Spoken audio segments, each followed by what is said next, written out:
گھر میں گئے میرے گھر بھی آئیے. اب جیسے ہی اس گھر میں داخل ہوئے توبہ استغفار کرتے ہوئے جناب ابو ایوب انصاری باہر نکلے. اب یہ تھا پہلوان اس سے رہا نہ گیا. اس نے کہا کسی کے گھر تو بیٹھ جاؤ. ہر ایک کے گھر میں داخل ہوتے ہو توبہ کرتے ہوئے باہر آ جاتے ہو. تو جناب ابو ایوب انصاری نے کہا اگر یہ گھر مسلمانوں کے ہوتے تو رک جاتا. اگر یہ گھر مسلمانوں کے ہوتے تو میں رک جاتا. اس نے کہا ہے ابو ایوب انصاری کیا مطلب؟ فرمایا کیا تمہیں پتہ نہیں شریعت میں حرام ہے بیت اللہ کی طرف منہ کر کے. میں نے اپنے لفظ اور جملے کو روکا ہے. بیت اللہ کی طرف منہ کر کے واش روم بنانا یہ شریعت میں حرام ہے. اس پہلوان نے پتہ کیا بتایا آگے سے؟ اس نے کہا ہے ابو ایوب انصاری ہم پہ ناراض نہ ہو. ہمارے بھی واش روم پہلے ویسے تھے جیسے مکہ اور مدینہ میں ہیں. یہ تو ہمارے حاکم نے ہمیں حکم دیا ہے. ہم نے اپنے حاکم کے حکم پہ اپنے واش روم توڑ کے ان کا منہ کعبہ کی طرف کیا ہے. جیسے ہی جناب ابو ایوب انصاری نے یہ جملہ سنا تو جناب ابو ایوب انصاری نے کہا پھر سن لے حکم دینے والے پہ بھی اللہ کی لعنت ہے حکم ماننے والوں پہ بھی اللہ کی لعنت. اس کا مطلب یہ ہوا کہ ان 50 سالوں میں گھروں کے نقشے تبدیل ہو گئے تھے. اب میں نے 3 باتیں بتا دی. حج خاموش کرا دیا گیا ان 50 سالوں میں. شراب کو حلال کر دیا گیا ان 50 سالوں میں. اور گھروں کے نقشے تبدیل ہو گئے. توجہ رکھیے گا. حسین نے کربلا بنائی کیوں؟ اگر نہ بناتے تو کیا ہوتا؟ اب جب بن گئی ہے تو فائدہ کیا ہے؟ نتیجہ بڑا لطیف ہے. میرے ساتھ سفر کیجئے گا. اب جناب ابو ایوب انصاری نے کہا اس سے پہلے کہ شام پہ عذاب آئے میں شام کو چھوڑ کے نکلوں. یہاں تو اللہ کے مخالف ہیں, یہاں تو رسول اللہ کے مخالف ہیں, یہاں تو دین ہے ہی نہیں. جیسے یہ جملہ کہا جناب ابو ایوب انصاری نے شام چھوڑنے کا ارادہ کیا. حاکم کو پتہ چلا کہ نبی کا صحابی آیا ہے. اس نے اپنے سپاہی بھیجی جاؤ اور جا کے ابو ایوب انصاری کو کہو کہ حاکم بلا رہا ہے. سپاہی پہنچے, جناب ابو ایوب انصاری کو کہا کہ حاکم بلا رہا ہے. فرمایا نہیں میں حاکم کے دربار میں نہیں جاؤں گا. کہا کیوں؟ کہا ممکن ہے کہ عذاب آ جائے اللہ کا. میں اللہ کے عذاب میں اپنے آپ کو مبتلا نہیں کرنا چاہتا. تو ان سپاہیوں نے کہا اگر آپ چلیں گے تو ٹھیک, نہیں تو ہم تلوار کے زور پہ آپ کو حاکم کے دربار میں لے جائیں گے. اب انہوں نے زبردستی کی. جناب ابو ایوب انصاری کو دربار لے گئے. اب حاکم ہے تخت پہ, ابو ایوب انصاری سامنے کھڑے ہیں. توجہ. اب جیسے ابو ایوب انصاری آئے, تخت پہ ہے حاکم, سامنے ابو ایوب انصاری. جناب ابو ایوب انصاری نے اپنا چہرہ موڑ لیا, حاکم کی طرف دیکھا نہیں. جب دیکھا نا حاکم نے کہ انصاری میری طرف نہیں دیکھ رہا, تو اپنی شرمندگی مٹانے کے لیے کہتا ہے ہمارا چہرہ اتنا بھی برا نہیں کہ آپ ہمیں دیکھیں بھی نہیں. اتنا کہنا تھا. جناب ایوب انصاری نے کہا اتنا اچھا ہوتا تو سب سے پہلے تیرا چہرہ دیکھتا. شرمندہ ہوا, کہا ہم سے کلام تو کرو. جناب ابو ایوب انصاری نے کلام نہیں کیا, بلکہ جناب ابو ایوب انصاری نے کہا اے حاکم کیا تو جانتا نہیں ہے کہ شریعت محمدی میں مرد کے لیے سونا پہننا حرام ہے, اور تو سونا پہن کے بیٹھا ہے. یہاں پہ زیدی صاحب ایک جملہ کہا کرتے تھے کہ ابو ایوب انصاری آپ بھی خواہ مخواہ پریشان ہو رہے ہیں. نبی نے کہا تھا کہ مرد پہ سونا حرام ہے. اللہ اکبر. مردوں پہ ہی تو سونا حرام ہے اور آپ پریشان ہو رہے ہیں. یہ سونا پہن کے بیٹھا ہے. کوئی بات یاد آئی نا کہ نبی نے کہا تھا کہ کل علم ہونے دوں گا کہ جو مرد ہوگا. اور جب علی اگلے دن آیا اور علی کو نبی نے علم دیا اور علی نے خیبر فتح کیا, فتح کرنے کے بعد مال غنیمت تقسیم ہوا, ہر ایک نے لکھا ہر ایک کو آدھا ملا, علی کو دگنا ملا. شریعت نے لکھا ہے, تاریخوں نے لکھا ہے, تبری نے لکھا ہے, ہر ایک نے لکھا کہ جب خیبر فتح ہوا, مال غنیمت تقسیم ہوا, ہر ایک کو آدھا ملا, علی کو دگنا ملا. اور جب مال غنیمت تقسیم ہو رہا تھا, ہر ایک کو آدھا مل رہا تھا, علی کو دگنا مل رہا تھا. کسی بزرگ نے اٹھ کے یہ نہیں کہا یا رسول اللہ یہ عجب انصاف ہے, ہم 39 دن لڑے, ہمیں آدھا اور علی ایک دن لڑا, علی کو دگنا کیوں ہے؟ تو زیدی صاحب کہتے تھے بزرگوں کی خاموشی بتا رہی تھی کہ بزرگ مسئلے سے واقف تھے کہ شریعت کا مسئلہ ہے کہ مردوں کے مقابلے میں عورتوں کو آدھا ملا کرتا ہے. نعرہ حیدری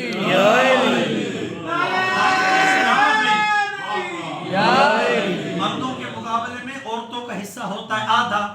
تو ابو ایوب انصاری نے یہ کہا کہ سونا پہن کے بیٹھا ہے, کیا تجھے نہیں پتا شریعت مصطفیٰ میں مرد کے لیے سونا پہننا حرام ہے؟ ہاں, اور اس کے بعد کیا تو یہ نہیں جانتا جس جگہ پہ تو بیٹھا ہے یہ تخت درندے کی کھال کا بنا ہوا ہے, اور شریعت منع کرتی ہے کہ درندے کی کھال پہ انسان بیٹھے. یہاں بھی زیدی صاحب جملہ فرمایا کرتے تھے کہ اے ابو ایوب انصاری آپ بھی خواہ میں پریشان ہو رہے ہیں, اسلام نے شرط رکھی ہے کہ انسان کے لیے منع ہے. اللہ اکبر, انسان کے لیے منع ہے درندے کی کھال پہ بیٹھنا, درندے کے لیے تو منع ہے ہی نہیں. درندہ درندے کی کھال پہ بیٹھے, کیا فرق ہے؟ اس کا مطلب کیا ہوا کہ ان 50 سالوں میں حج خاموش کر دیا گیا. میں لمبا تو نہیں ہو رہا, موضوع مکمل کروں نا. 50 سالوں میں حج خاموش کر دیا گیا, ان 50 سالوں میں شراب کو حلال کر دیا گیا, ان 50 سالوں میں گھروں کے نقشے تبدیل ہو گئے, ان 50 سالوں میں سونا مرد کے لیے حلال کر دیا گیا, ان 50 سالوں میں مسلمان انسان درندوں کی کھانوں پہ بیٹھنا شروع ہو گئے. اچھا, یہ 5 کام ہو گئے. اب ایک کام کیا, توجہ, ایک دن حاکم نے کہا اسی مسکرے سے, مسکرہ بعد میں تو نہ پوچھ لے, پتہ ہے آپ کو, سب جانتے, مسکرے سے کہا کہ لشکر تیار کرو, ہم علی سے جنگ کریں گے. اس مسکرے نے کہا علی سے, کہا بڑی جنگیں کی ہیں, دل کرتا ہے کہ جاتے جاتے ایک مرتبہ علی کو شکست دے کے جاؤ. لشکر میں نے تیار کیا ہے. تو وہ مسکرہ کہتا ہے کہ علی سے لشکر, تو علی کو شکست دے لے گا؟ اس نے کہا بڑا لشکر میں نے تیار کیا ہے. تو وہ مسکرہ کہتا ہے جتنا بھی بڑا لشکر تو تیار کر, جب تیرے لشکر کے سامنے وہ آئے گا نا اور بس اتنا کہے گا انا علی ابن ابی طالب, تو آدھے سے زیادہ تو تیرے خیمے سے نکلے گے بھی نہیں, کچھ بھاگ جائیں گے اور جو باقی بچ جائیں گے وہ علی کے ہاتھ پہ بیعت کر لیں گے. تو علی سے لڑے گا کیسے؟ اس نے کہا نہیں, یہ جو میں نے لشکر تیار کیا ہے نا, یہ میں نے لشکر تیار نہیں کیا, میں نے اس لشکر کو پالا ہے. حاکم نے کہا پالا, حاکم نے کہا پالا ہے. مسکرے نے کہا مطلب, کہا میں نے انہیں 6 ماہ سے حرام لقمہ کھلایا ہے. اور اے مسکرے, تو جانتا نہیں ہے کہ جس کے اندر حرام لقمہ داخل ہو جائے پھر وہ علی کو پہچان نہیں سکتا.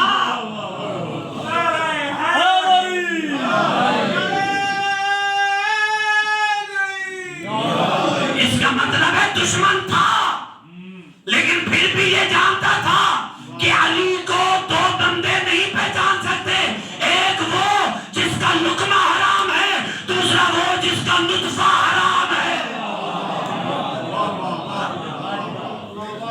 یہ 2 لوگ سلامت رہے, یہ 2 لوگ علی کو نہیں پہچان سکتے جن کی غذا حرام کی ہو, جن کا نطفہ حرام کا ہو. اچھا, اس نے کہا ٹھیک ہے, تو نے 6 ماہ لقمہ حرام تو کھلایا ہے, لیکن پتہ نہیں ہو سکتا ہے کہ اس میں کوئی شیعہ بھی ہو جو چھپ کے اس لشکر میں ہو. تو جتنا بھی لقمہ حرام انہیں کھلا, وہ روزانہ علی کی شجاعت کے قصے سنا کے انہیں علی کا محب نہ کر دے. اس نے کہا چلو ٹھیک ہے, پھر جا کے لشکر کو چیک کر. پھر اب یہ گیا, یہ کچھ دن وہاں پہ رہا. توجہ,